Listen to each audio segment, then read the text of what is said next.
Welcome back to Olympus Critics. Make sure you like and subscribe to the channel. Leave a like for the algorithm that does help the channel grow. These are my thoughts on Five Nights at Freddy. And this was starring Josh Hutcherson.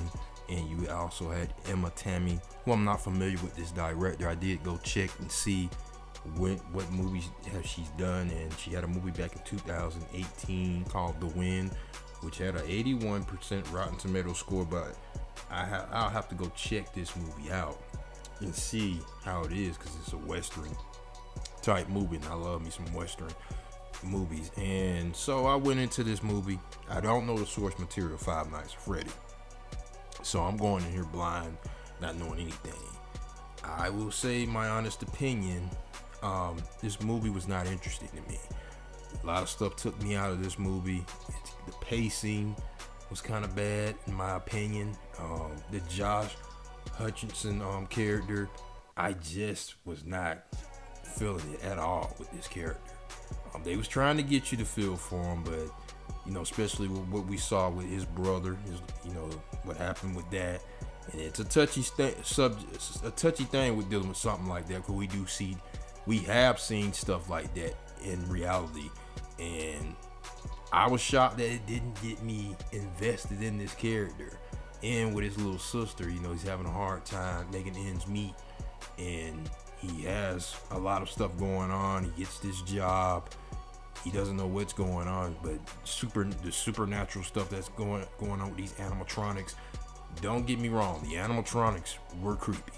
They were creepy. I wish the director would have tapped a little bit more with that, because when you see these things on screen, how they move around, how they look creepy. So they hit it right there. I just wish they would have tapped more into that.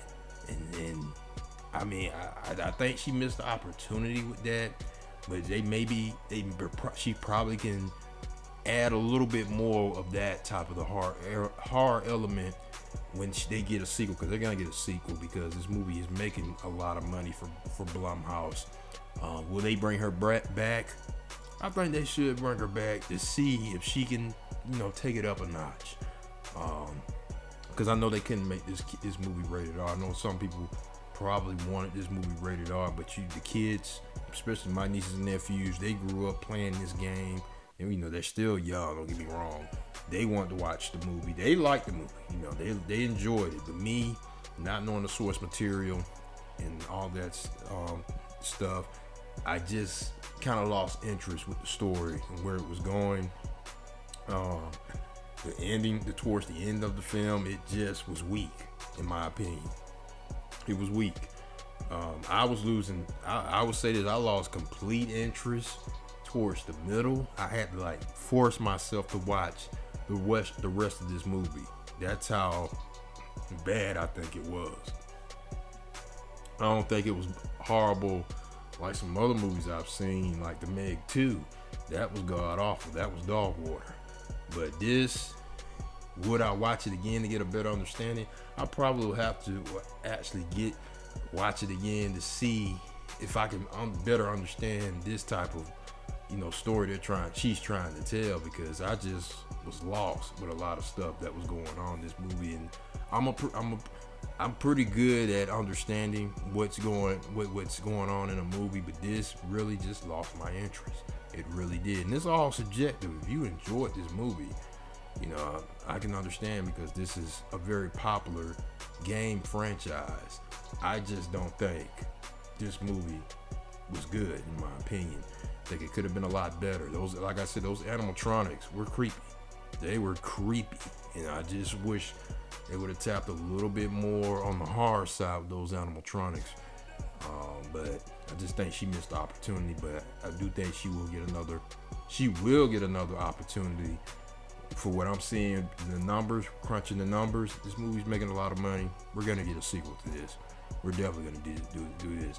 But Blumhouse, they're gonna have to get some better. They're gonna have to start putting out some better quality horror films, because lately, I could be wrong, I can't really think of any other Blumhouse film that hit a home run this season, critically, giving us a good movie. Because the last Insidious movie, that was dog water. It was bad, but it made a lot of money.